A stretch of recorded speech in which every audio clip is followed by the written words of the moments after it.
We always start our service with lighting the chalice and saying the affirmation of faith. This morning, we will have members Kathleen Adams and her daughter Molly Hanson come up to light the chalice. As they are making their way forward, we invite you to rise in body or spirit and speak aloud the words of affirmation, which can be found on the back of your bulletin. Love is the doctrine of this church. The quest for truth is its sacrament, and service is its prayer. Dwell together in peace, to seek knowledge and freedom, to serve human need. For these high purposes do we unite in worship.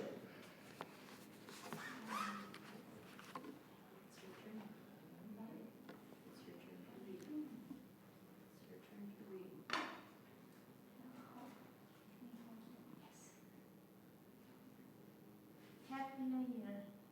This fire reminds me of what in my heart. Have courage, be useful, get along with your family, take care of nature, help people who don't have homes, no fighting in the Ukraine.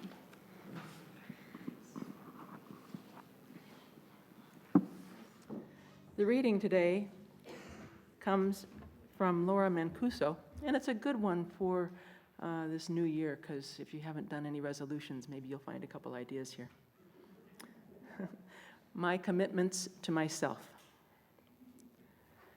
I take care of myself first, because I'm deserving of exquisite care. I take care of myself to maintain the capacity to help others. I move and stretch my body every day. I spend time in nature, attuning my senses to Earth's wisdom. I ration my daily exposure to the news. I identify and access credible sources of information. I protect myself from becoming overwhelmed by too much information. I pace myself. I sit with the reality of uncertainty and impermanence, and allow it to temper my control, my desire for control. I listen without judgment to others' reactions, which may be different than mine. I forgive myself and others when stress brings out our shadow selves. I feel fear fully. That's a tongue twister. I feel fear fully when I am fearful. I experience sadness when I'm sad. And I allow my anger fully when I'm angry. I relish joy fully when I'm joyful. I seek out healthy pleasures and indulge them without guilt. I remind myself that feelings are transient states, and they move through me. They do not last, and they do not define me, nor do my thoughts. I balance my drive for self-improvement and compassionate acceptance of myself as I am right now. I initiate contact with loved ones to let them know that I hold them in my heart. I seek out with increased sensitivity those who are most vulnerable. If possible, I share resources with those who need help to survive. When possible, I move away from situations and experiences that do not serve my highest good. I strengthen my connection to my sources of spiritual strength so that I continue to be replenished.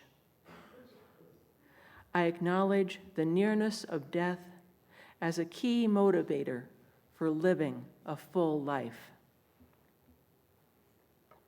I pray for the suffering of all beings to cease. I grieve my losses and celebrate my successes. I remain open to new ways of being, surprising sources of joy, and unanticipated discoveries every day. So ends the reading.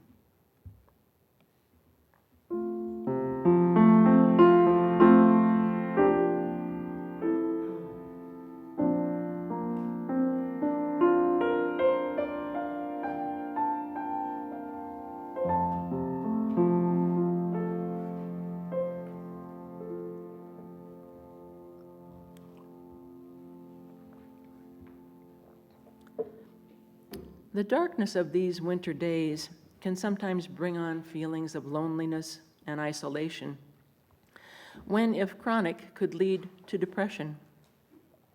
In coming weeks, some people may feel a little bit of post-holiday blues. Emotions and changes in mood are part of being human. Meanwhile, the liturgical theme for the month of January is finding our center. About the time I was thinking about what to talk about today, I was experiencing some challenging weeks, and during that time, a visual image came to mind. Kind of like a daydream, I saw a Weeble being pushed by some hand, and yet always being able to come back upright. Eventually, I found ways to care for myself. The challenge passed. I felt myself coming back to being grounded and more centered and upright again. If you're not old enough, you might ask, what is a Weeble? Weebles were a popular toy back in the 70s and 80s. Egg-shaped little people about this big with no legs. And instead of legs, they had very rounded bottoms. So when you pushed them, they would always kind of wobble back up to upright. They were very weighted and grounded.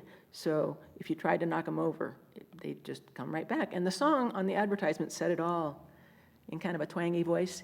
Weebles wobble, but they don't fall down. Are there lessons of resilience in this image? How do we come back to center if we're knocked off by the winds of change or challenge? Can we find some way to get more grounded, more centered? Can we also find ways to help others who are experiencing adversity, especially those with mental health challenges?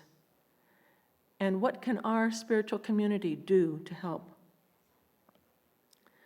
Dr. Janine Austin says, as human beings, when things happen to us, we tend to need explanations as to why things happen, particularly when they are bad things. And often, when mental illness arrives in a family, we often perceive it to be a bad thing. So we sometimes create our own explanations, sometimes making us feel guilty, fearful, or shameful. End quote. Historically, mental illness has been surrounded by stigma, stereotyping and prejudice resulting from misconceptions can often make a person feel that they are to blame or that they're just a bad person. And this stigma can have a big impact on whether or not that person seeks help. For most of human history, people with mental health disorders were treated in the home. But then, around the 16th to 18th centuries, mentally ill people were treated harshly, restrained like wild animals, and they fell victims to witch hunts which were swooping through Europe at the time. Eventually, the medical health profession became more involved, keeping patients in asylums, where treatment was still rather barbaric and prison-like. Toward the end of the 20th century, with the advent of prescription drugs, there was a movement to deinstitutionalize mental patients, and with proper help, most of them today can live productive and meaningful lives. Mental illness is a social justice issue. And more needs to be done in our culture to break down this residual stigma that still surrounds mental illness. The Unitarian Universalist Mental Health Network was launched in 2018 to work collectively on mental health challenges that affect our congregations and society at large. Their mission is to empower the beloved community in honoring each individual's unique mental health journey towards wellness. Being willing to learn about it and talk about it also helps and can help us all.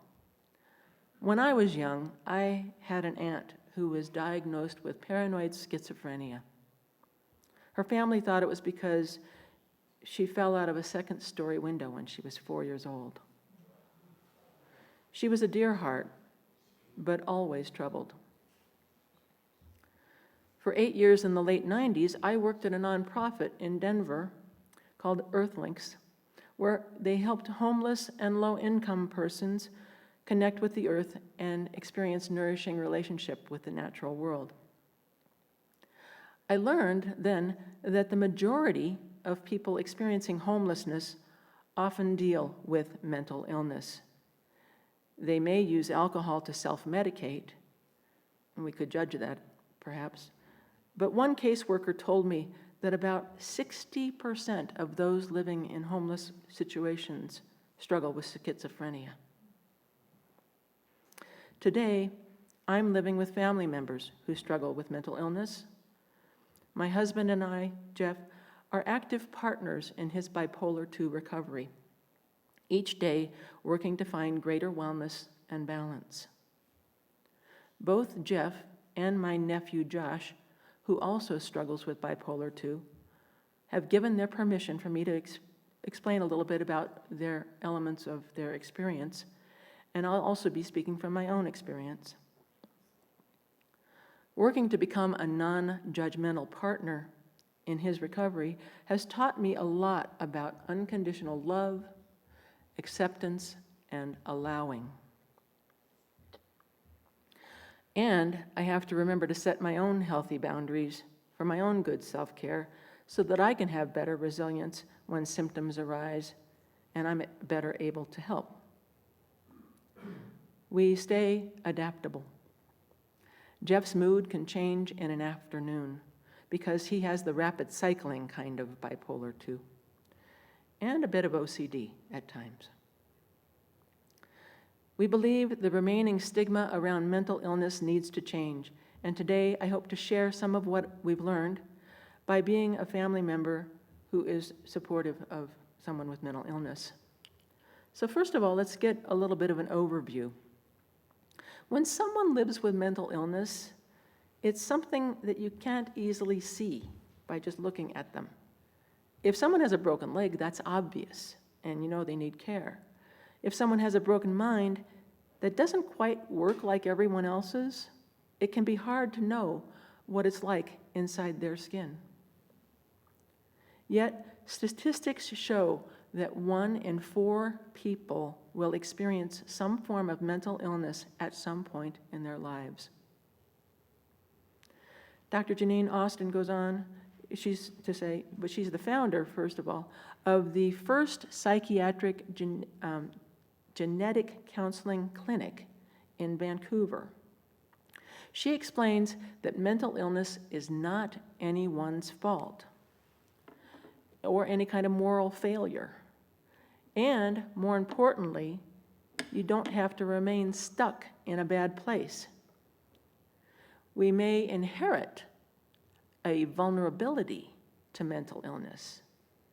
Genetic variations may influence our body's ability to make neurotransmitters in the same way, which then can create chemical imbalances. It's physical. While the genes we inherit from the family may be part of the picture, they are not the only cause and don't set you up automatically to have mental illness. They only set up that vulnerability. It's both nature and nurture. Environmental and experiential factors also play a huge role. Contributing factors might include a complicated birth or a head injury.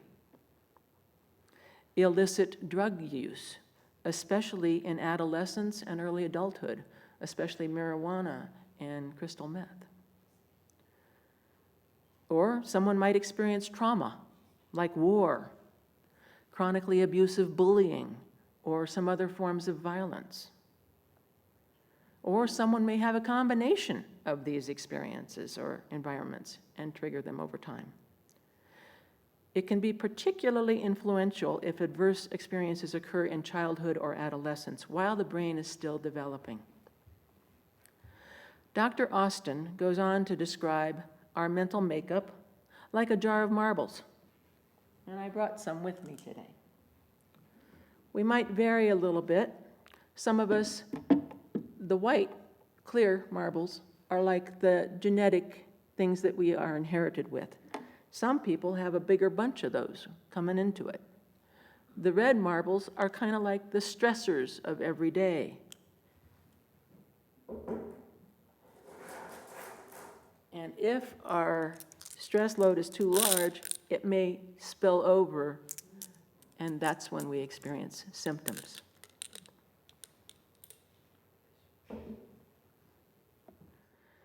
If the jar is filled to the rim and the red marbles start to spill out, symptoms will arise. We can't do much to remove the original genetic marbles because they're sort of a given. But there are a couple of ways to keep that jar from overflowing. One is to remove some of the red marbles. Take them out. Change the environmental factors like stopping the use of street drugs or removing yourself from a chronically stressful situation. Sometimes that's possible, sometimes it's not. An even better way would be to make the jar taller by adding rings of positive protective factors. Make the jar taller and you can fit more stress into it and not overflow. What are these rings of protection?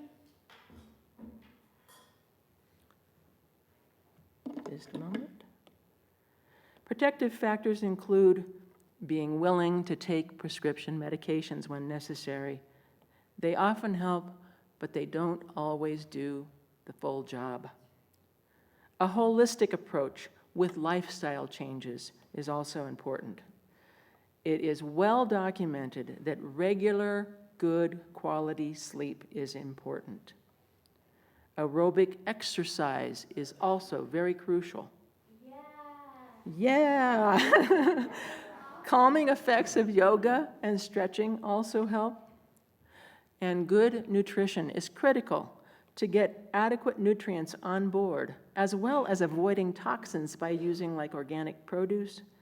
Both help to maintain healthy gut biota, which is important to deliver the proper nutrients to the brain so it can function properly. Working with a therapist or professional counselor is also important, and through that we can learn cognitive behavioral therapy, or CBT, mindfulness-based stress reduction, MBSR, both of which have solid evidence to show that they offer relief.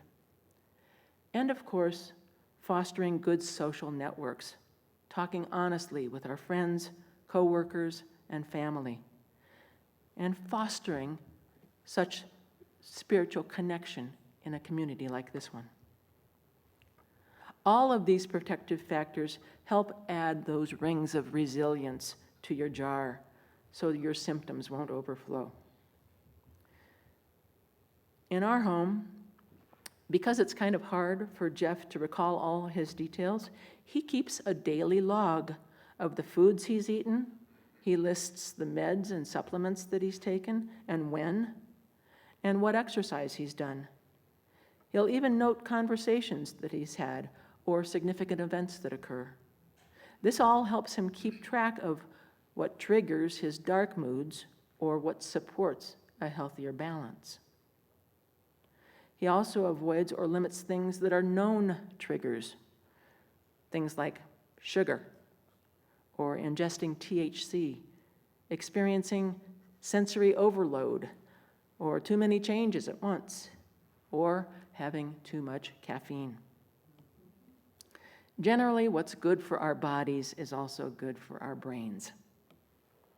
And because it's also so important to work through the feelings that arise, we have a check-in every night after supper. That was advice from a counselor that we got, and it was really excellent advice. We each have time for about 10, 15 minutes to say what resonated in our day, what didn't, where did we find struggle, what went well. These check-ins help us both, and we always end that check-in with a little special song. You are my love, you are my love, many years together, many years to come, you are my love. It helps to sing. It activates the vagus nerve, and sometimes we'll even hum it, because humming and holding each other not only releases oxytocin, but helps that vagus nerve as well.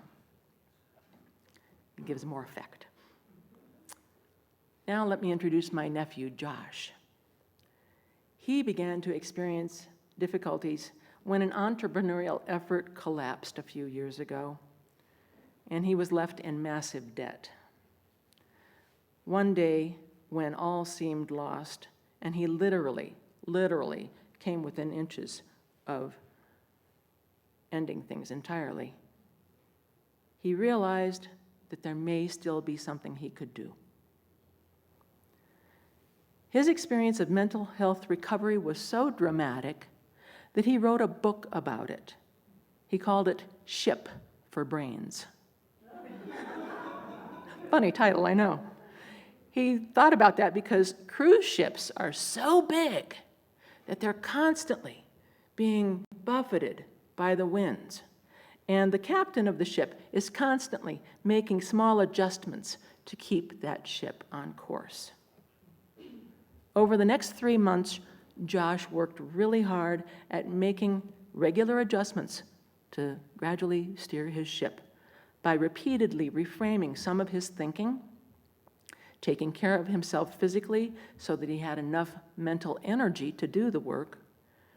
And then first, he identified trigger words that things that he would say to himself or even to others, some of his coworkers.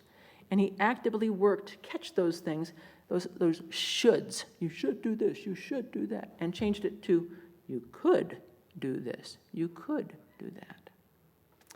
Then he focused on dealing with his anger, gradually having more compassion.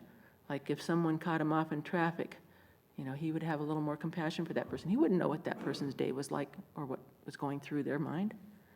He also began to have more compassion for himself. And he worked on fostering radical self-acceptance, the healthy kind of self-love.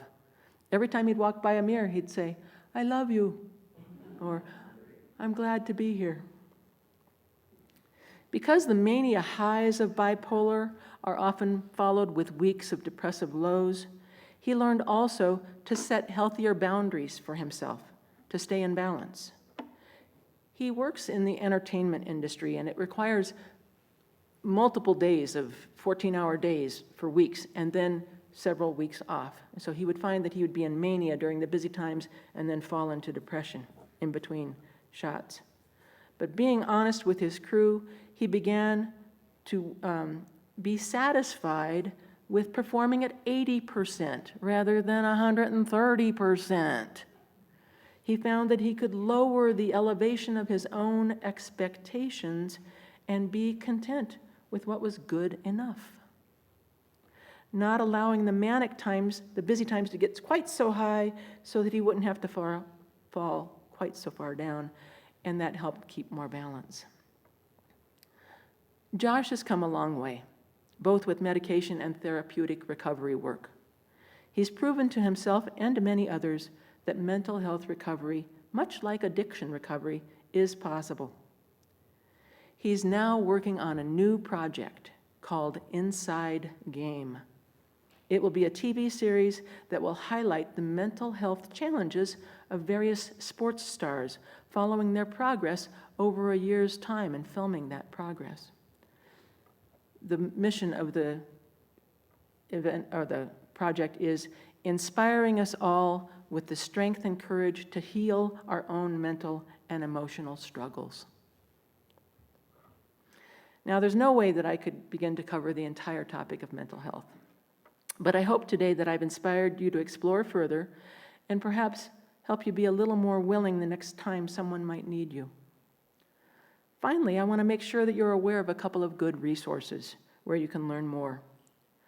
Again, I point you to the Unitarian Universalist Mental Health Network, which offers a variety of resources, workshops, and awareness-raising videos to help congregations launch support groups, develop mental health ministries, and advocate for mental health as a social justice issue.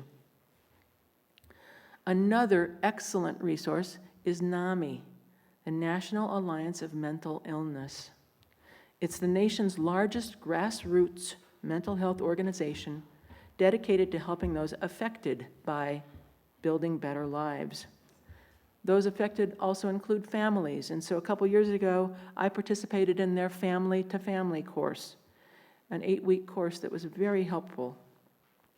They also have a peer-to-peer support group for people struggling with mental health challenges. Now, we don't have a chapter here, but I participated via Zoom with the Santa Fe group. It reminds us that we're not alone in dealing with such challenges.